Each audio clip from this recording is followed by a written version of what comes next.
Alright, boys. Episode 3, Path to Profitability. It's Tuesday today. I did take a trade today, so you guys will see that right after this clip. But I did not trade yesterday on Monday. Price action was horrible. I'm sure you guys already saw all that. So I'm going to put my... I only caught a little bit of the kind of trade playing out earlier. I got stopped in profit after hitting a couple contracts and only caught really the end of it. But I'll put that in, and then I will put also my trade recap, so you guys will see that. But yeah, hope you guys enjoy the rest of the week. Not the best trade today, not bad. I'll take the profits that I got, but things to learn from, things to pick up, and kind of just grow from. And yeah, I hope you guys enjoy the rest of the week. Alright, boys, I already entered this. I already took a couple contracts off too. Basically, I'm just letting a runner go if we even get to this point. This is at the 1 standard deviation range. We're at all-time highs here. I kind of think I'm about to get stopped out in profit here, but yeah, I'm gonna take one more contract off here. I've already hit 2 of 5, and then just letting it play out.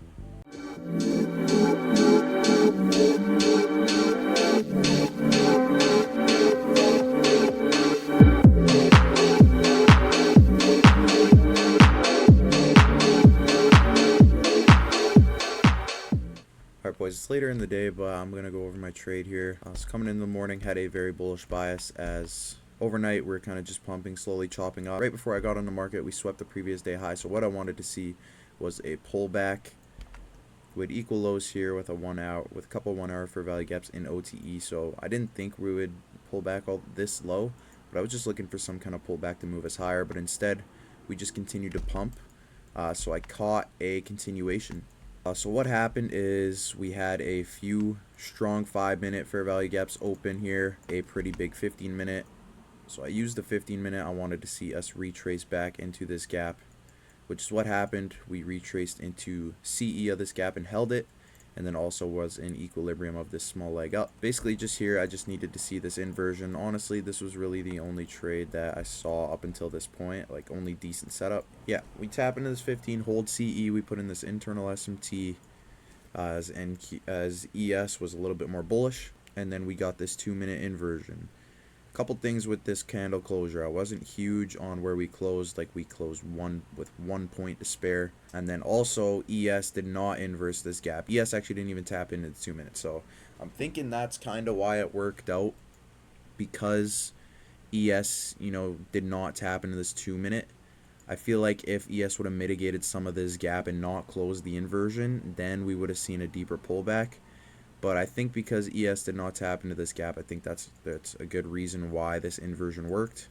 So I entered a little bit later just for risk to reward reasons. Also, the execution just wasn't great here because I went to the bathroom right when I got back. This 2-minute closed. So I entered slightly late on MNQ. So I entered like somewhere around here. Nearly stopped us out. It was a crazy stop right here. I know a lot of people got stopped out who put their stops at the bottom of the candle body, but I always go at the bottom of the wicks. Even though it was like a 50-point stop, it worked for me. It made sense. So I entered here. It played out. I took 2 contracts out of 5 at this internal high here. Looking back, I really wish I just would have went for a 1-to-1, but instead I was targeting the 1 standard deviation level. But a 1-to-1, I would have made all my profits. I left some profits on the table because of it, and that's my own fault. So just something to keep an eye out for in the next little while here. I will be targeting more 1-to-1s because I often see, my trade ideas will play out. We'll get, 50 points in a profit, and then I'll usually get stopped, trailing stop, or break even. I've noticed that a ton in my winning trades. So I think I'm going to start going 1-to-1. Well, I already kind of said this before, but I'm going to start prioritizing some more 1-to-1s for the next little while and see how they play out for me. What I wanted to do is just take off some contracts here and then leave runners for the rest of the move. But didn't really play out. I got hit half my contracts, and then I trailed my stop to a 1-minute low. Yeah, literally right here. Why I did that? Honestly, just to secure some more profits. Just to guarantee me some more profits. which is, not the best. I should have left it at break even because look where we'd be at now, but you live and you learn. Either way, it was good execution. I felt confident in this move, and yeah, it was good patience, just good focus today on the market. Aside from getting back from the washroom and kind of rushing this entry a little bit, I will say that everything else was good. I was super focused today. I was patient. I waited for the setup. What time did it form? Yeah, not even till like 9:20. Usually I'm already kind of checked out by then if I don't have a trade. So I'm happy with my patience. I was happy with my focus today, and yeah.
Alright, boys, I caught a PM session move. I never trade PM, but I just got back from the gym, ate, sat down at my PC, saw the setup for him. I was like, alright, I gotta take this shit. It was way too clean. It was way too nice. So I entered. Let's talk about it. So, NQ, we had this 30-minute BPR, 15-minute fair value gap as well, 1 hour fair value gap. It was just a high time frame PD array that we tapped into. ES also tapped into it, so this swept some liquidity. This was a tap into a high time frame PD array, perfect for my continuation model. Let me go to NQ here. There we go. We had an SMT inside of the 15-minute gap.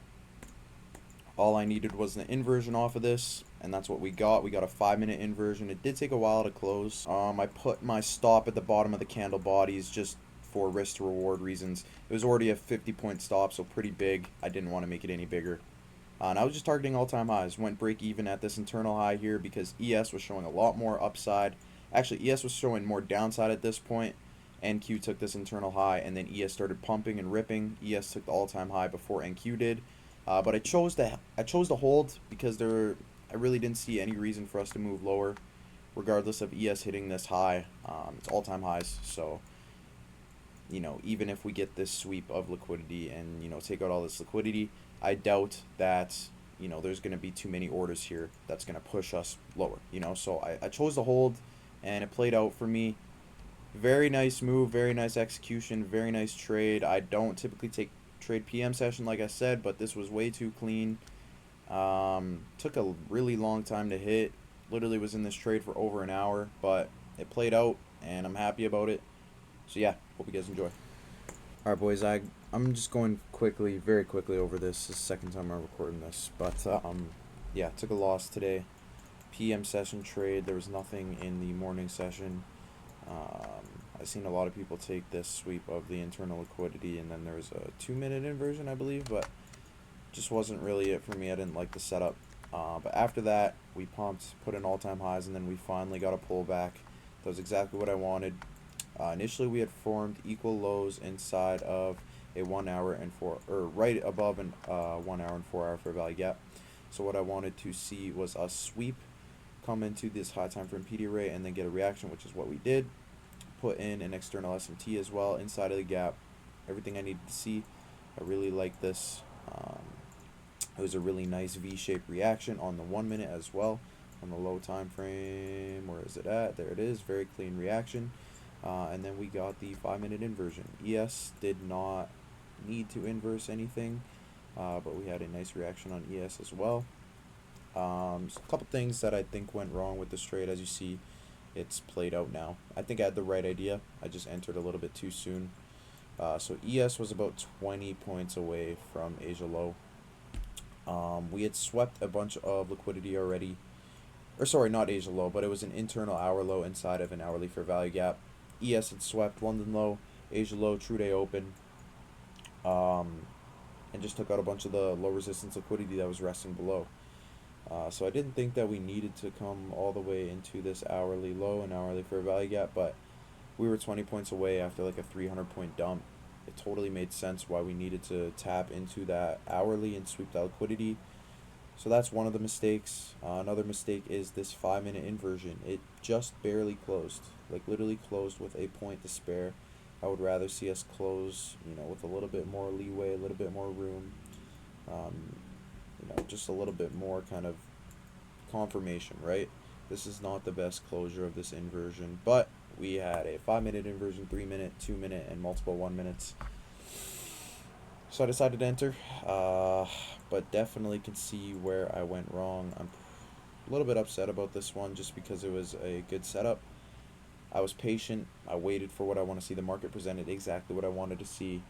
But in my head, right before I took this trade, I was like, okay, we're pretty close to this hourly low inside of the hourly gap. Do we need to take it? And, deep down, I think I knew we needed to take that low, but I chose to enter either way. And I feel like that's kind of what fucked me here. So I'm a little bit upset at myself. It was a 150-point candle that stopped me out. So, yeah, I don't know, bro. I don't know. I do feel a little bit upset about this one, but like not because I think I had a bad performance. It's just like, bro, I had back to back really good days. I pulled myself out of drawdown, and now I'm right back in a drawdown. So that's kind of just the part that sucks. But really, just what I'm learning from this is I just need to keep my risk consistent. Oh, also, I messed up with my risk. So you guys know I've been charting on NQ lately instead of MNQ. I used to chart on MNQ, and not really supposed to do that because of how wiki MNQ is. And sometimes inversions will close on MNQ that don't close on NQ. So I've just been a couple times the last couple weeks since I've been starting to chart NQ is I'll kind of mess up my position sizing, and that's what happened today. I made a mistake. I risked more than I wanted to. I lost nearly 700 instead of 500. So that part's annoying, but just the way of the game. It's a learning experience, one that I needed. And, I'm going to take these learning experiences into tomorrow, next week. A little bit upset, but you live and you learn. It's all about growing and trading, so I'm not too worried about it. But yeah, it definitely does suck a little bit. But we chilling. Life's good. Idea was right. Idea played out. I was literally just targeting an unmitigated 3-minute because I just wanted to go 1-to-1. So yeah, not too much to say, but good move in my opinion. Not a bad trade, just a little bit too early. And yeah, just need to, I think, not self-sabotage because I deep down I knew this low needed to be taken. If I saw the low get taken and the reaction we had off of it, I would not have traded, and I would be going into tomorrow with no trade today. So it's just stuff like that to clean up. But yeah. All right, boys. It's Friday. It's the end of the episode. I did not take any trades today. I had a really good reflection last night with myself, just thinking about the trades that I have been losing lately. And one thing I've noticed in particular is that I am losing more than I'm winning. I feel like I have a lot more confidence in the trades I'm taking when I size down. And, I'm just taking better setups when I size down. I feel like I force less things.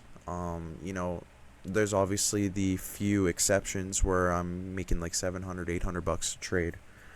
But I feel like just when I size up, I force stuff and I try to take trades that I know don't work. And I think that's exactly what I did yesterday. Although yesterday my sizing, I made a mistake, I forced a setup. And yesterday I was saying, okay, I was okay with it. It was a decent trade, and I felt all right with it. But just after my reflection period last night and a little bit more today, that was a garbage trade. And a lot of the trades I've been losing lately have been garbage trades. It's trades that I know I shouldn't be taking. Right before I enter the trade, it's like I'll give myself a reason not to take it. There'll be like for example, yesterday's, first of all, the 5 minute inversion literally closed with like 1 point, closed by like 1 point, if that, maybe even less than a point. And then two, ES had hourly lows 20 points below. Like, just a trade I shouldn't have taken, and that happened last week, you know? So just stuff like that, bro. It's like just subconsciously, bro. It's like I talk about, I'm very huge on energy and frequencies, and I believe in that stuff deeply.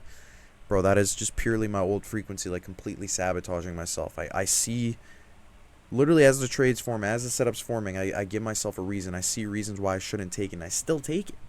I still take it. And then I try to validate it after as if it was a good trade, as if it was a good loss. Like, bro, no, it wasn't, you know? So it's just shit like that, man. I gotta clean that up. I really need to clean that up, and I'm being a little bit hard on myself about it because I think that's the only way I'm going to learn.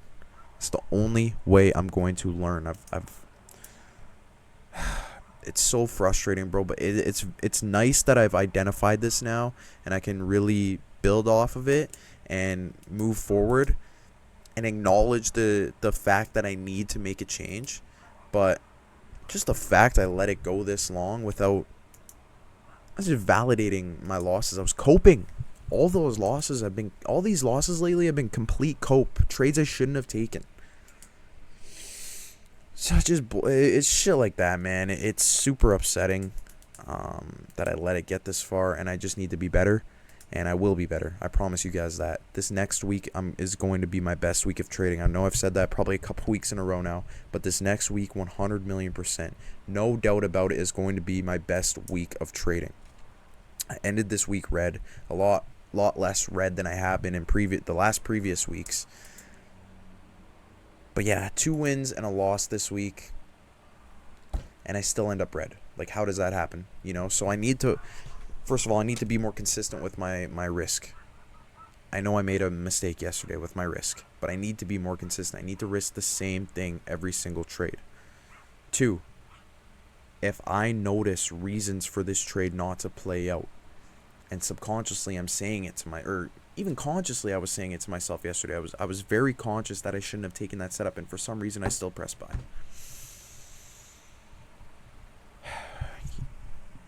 It's so frustrating, bro. And, you know, I can validate it and say, oh, we're at all-time highs. Like, a buy is not bad. It wasn't a terrible setup. Yeah, it wasn't a terrible setup, but it was a complete pattern trade, and we had reasons to not. There's reasons for it not to play out. So, going into next week, bro, I'm just focusing on only taking good setups, not taking pattern trades. Okay, there's a difference between an A+ setup and an A+ setup that's a pattern trade. Okay, my setup presents itself all the time, but the losses that I've been taking lately have been complete pattern trades. And I'm just having a tough time kind of stopping myself from entering on the market, and it's so frustrating, dude. I can't even explain it to you guys, but I'm going to go into next week with a different mentality. I'm going into next week being more aware of my thoughts, being more aware of how I feel when I'm trading. Because yesterday, the 5 minute, it was about to close very shitty for my entry. You know, I would have had a huge stop, and I probably wouldn't have taken the trade if it was going to close the way that it was looking. And then we got a bit of a pullback, and we closed with like 1 point to spare, as I mentioned. But as we were kind of pumping and the closure wasn't looking as great, I was getting super fucking emotional, dude. I was getting super emotional. I think I literally yelled at my setup. I was like, holy shit. Like, bro, why am I getting that emotional? There's actually zero reason to be getting that emotional. If the setup doesn't present itself, just get off. You don't need to trade every day, and I know that, dude. That's the thing. I know that. I'm really good with my rules, but for some reason, just lately, I've been taking these pattern trades, and it's been fucking with me. It's been fucking up my P&L. Dude, I had a great month. What was it? March, I had a great month, I think it was March. I had like 4 or 5 green weeks in a row. It wasn't crazy. First 2 weeks were break even, like just barely break even. A little bit in profit. And then the next 2 or 3 weeks or whatever it was like $500 profit, and then I blew that account. And now I'm just forcing shit trades. I'm forcing them, completely forcing them. So next week I'm just focusing on being aware of my thoughts, being aware of what the market is presenting me, being okay with not taking a trade. Just waiting, being patient. I need to be more patient. And I'll be honest, that's something I've struggled with my whole life, impatience. Like, I remember my mom always telling me when I was younger, I would get super frustrated at things very quickly. And she would always tell me when I was younger, you're so impatient, you're so impatient. And now, like, I truly see it. So just things like that to clean up, guys. I know I'm ranting, I'm yapping, but this shit has been really just got under my skin because I know I'm better than that. It's like, it's annoying. It's annoying that I've let myself get this to this point. But next week is going to be my best week of trading. I'm not putting any pressure on myself, but it's going to be my best week because I'm going to be patient. I'm going to wait for the setups to form. I'm going to be aware of my thoughts and how I feel about the trade. I'm not going to hesitate. I'm going to take good A+ setups. I'm going to establish my draw and liquidity, have good discretion, have good conviction with, everything going on in the market, and make sure that ES is aligned, make sure the high time frame is aligned, and I'm going to execute. I'm going to be patient. Just things like that. I know I'm yapping, but hope you guys enjoyed. And yeah, I will see you guys in the next episode. This has been week 3. I don't feel great, to be honest, but I feel like this reflection has allowed me to really just be like honest with myself, brutally honest. So going into next week, I'm very motivated and very excited to trade. I wish I could trade right now. Like, I really wish I could. But going to take the next couple days. I'm going to do a little bit of back testing tonight, but just going to take the next couple days to kind of chill, reset my thoughts, reset my mind, and just remember the changes that I need to make going into next week. So, yeah. Hope you guys enjoyed. And happy Mother's Day. Go hug your moms, spend some time with them. And yeah, peace.